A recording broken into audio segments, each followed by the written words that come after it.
Alright, ladies and gentlemen, I'm here on the show, and I just woke up from a nap. I took a nap, so I wanted to do an NBA news video, get a NBA video up for the day. So let's get around to it. So, per your report here, Dylan Brooks, we've talked about some NBA news. I don't know. There's been a lot of episodes of this. Episode 164. One of them we talked about here, he could be an option to join the Houston Rockets, and per report here, he is a quote realistic option to join the Houston Rockets, per source. The Rockets, they need veteran leadership, but this is not it. James Harden brings more veteran leadership, per se. Chris Paul, they all bring veteran leadership. Dylan Brooks doesn't do that. I don't think he'd be a good fit on the Houston Rockets. He's just not an NBA talent. His defense is not as good as people say it is. He can't shoot. And he wants an even bigger role, but even a small role, he was shit. Jalen Green and Dylan Brooks in the same locker room would sound like World War III. That locker room would be toxic. There would be a bunch of arguments. So, if I was the Rockets, I wouldn't bring in Dylan Brooks. It would be over before it even starts. I mean, I wouldn't do it. I would be like, if I was a Rockets fan, I'd be like, no, don't bring in Dylan Brooks. Bring in somebody else. But, yeah, that's the latest on Dylan Brooks. So, Michael Porter Jr. talked about facing some mismatches. This is via 5 Reasons Sports and Tropical Blanket. Say, quote, obviously, if Gabe Vincent's guarding me, I feel like I can get the ball and go score, end quote. So, that's basically him facing mismatches, such as like Gabe Vincent, for example. But he's the guy who had 5 points and 25% shooting in 26 minutes. But to be fair, he was thinking no matter what, when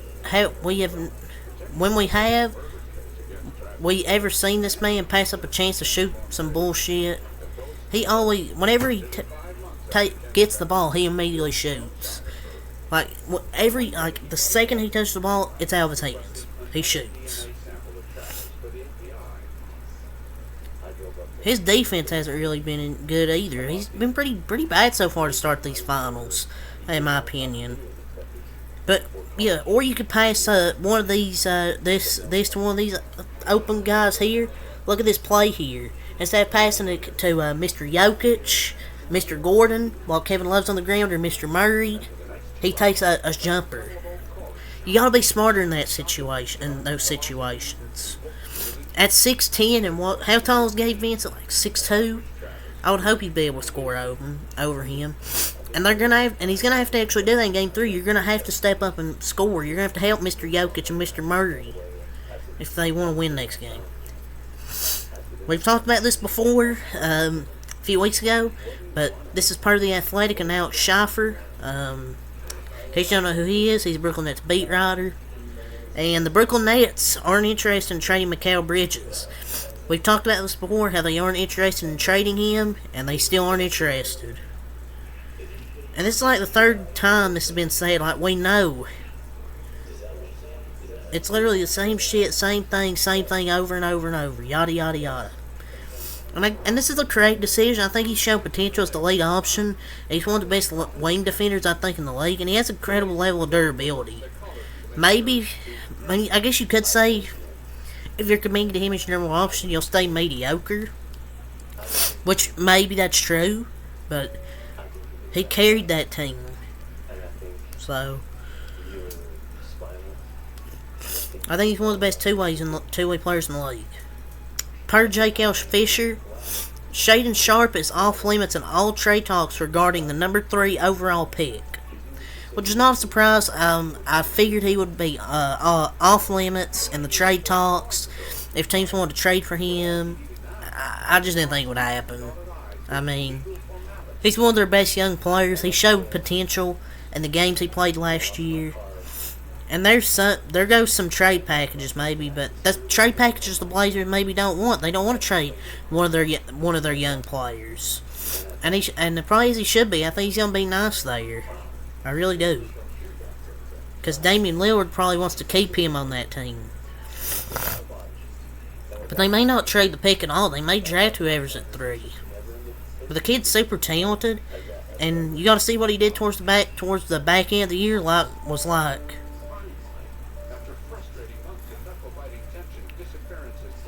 And he's like, what?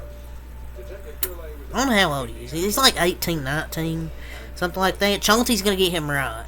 So, yeah, I would keep Shaedon Sharpe. The Orlando Magic are interested in Gary Trent Jr. and Grant Williams per Sean Devaney. Don't believe this under any circumstances. 1, they don't leak info. 2, they don't move the needle for him in a big way. And 3rd reason, well, they don't leak information. I mean, they could move the needle. Cole and Gary Trent have similar numbers, but you put your faith in Cole increasing his 3-point percentage. But, I don't know, I'd probably rather have Gary Trent. My opinion, no one wants Grant Williams. Grant Williams is trash. But it's a W for the Celtics that he's getting moved.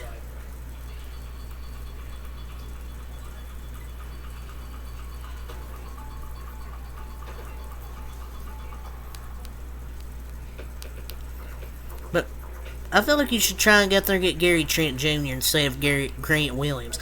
Grant Williams, he might have to go to Shanghai, play for the Shanghai Sharks or the Guangdong Tigers. Speaking of, I think the Magic have a good future. Jimmy Butler, via 5 Reasons Sports, said, quote, he's going to be the reason we win the championship, quote. He talked about Bam and a ball, and he's got a point. Bam, he's put some really good numbers so far in this series. He scored over 20 plus in the first 2 games. Gabe Vincent might make a run at it, but I think Bam's the clear finals MVP as of right now if the Heat win it. And I think Gabe Vincent is up there for sure. But it's looking good so far, but can he put 3 more games together? Let's see if they can do it.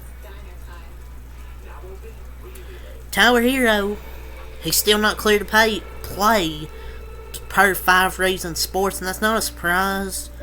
It has to be tough on him. I hope he gets better soon. It's just, I just don't think he's going to get cleared to play. I mean, he's a broken hand or whatever he got.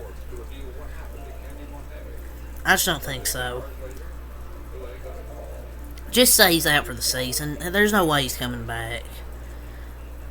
I mean, people are still trying to say, oh, he might come back, but with a broken hand, it doesn't heal in just a few weeks. That fast.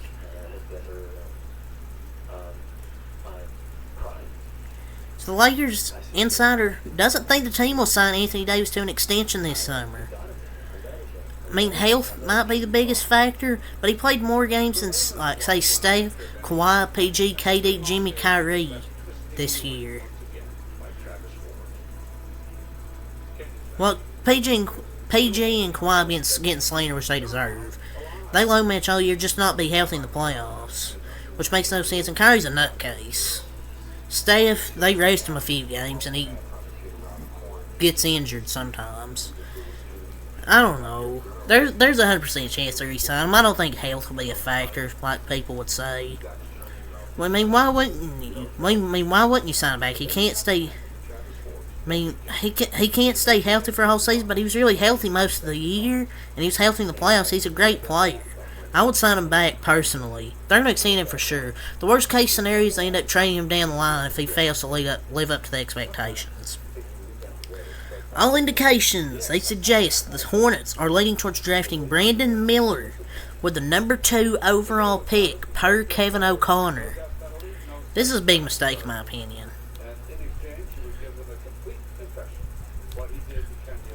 This would be a mistake in my opinion. I mean, sure, Brandon Miller has potential, but I would rather take Scoot Henderson here with the number 2 pick. You need to draft Scoot right here. It's a lot of pressure on MJ with this pick, I get that, but I'd rather draft Scoot Henderson.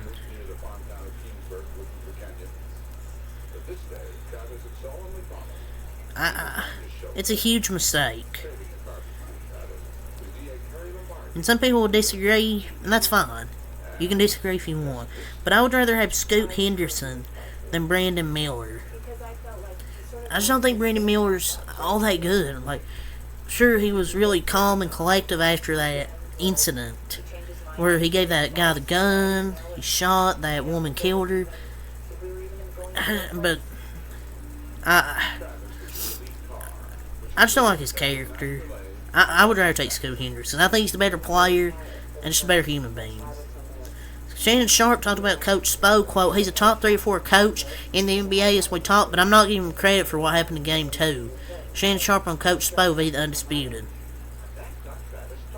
You can't lift others up without taking credit away from somebody else. It's an all-around team effort. It goes from coach to the players. It goes from the game plan to executing that game plan.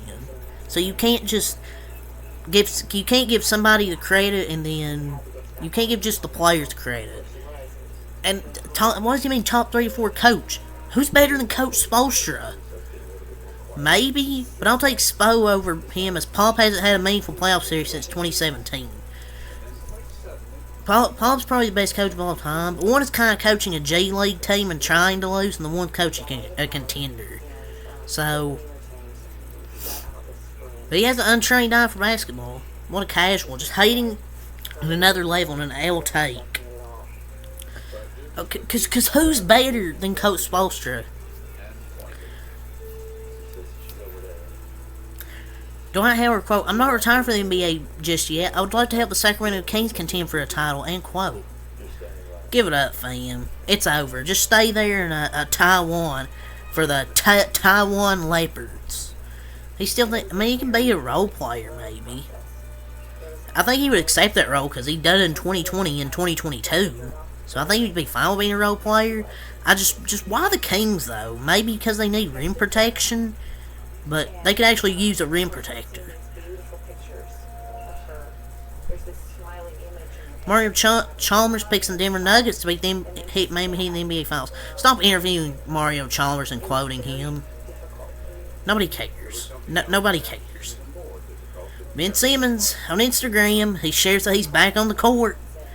Oh boy, another NBA offseason of Ben Simmons in the gym. The cycle continues with Ben Simmons.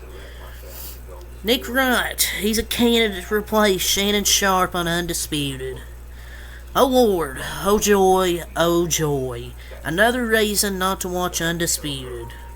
Because you're just going to have Skip Bayless and Nick Wright, if that happened, just yelling about LeBron and MJ the whole fucking show. 90% of it's about LeBron anyways. Quote, I feel like LeBron is the greatest basketball player to ever play this game, but he's just not my GOAT. End quote, Mario Chalmers.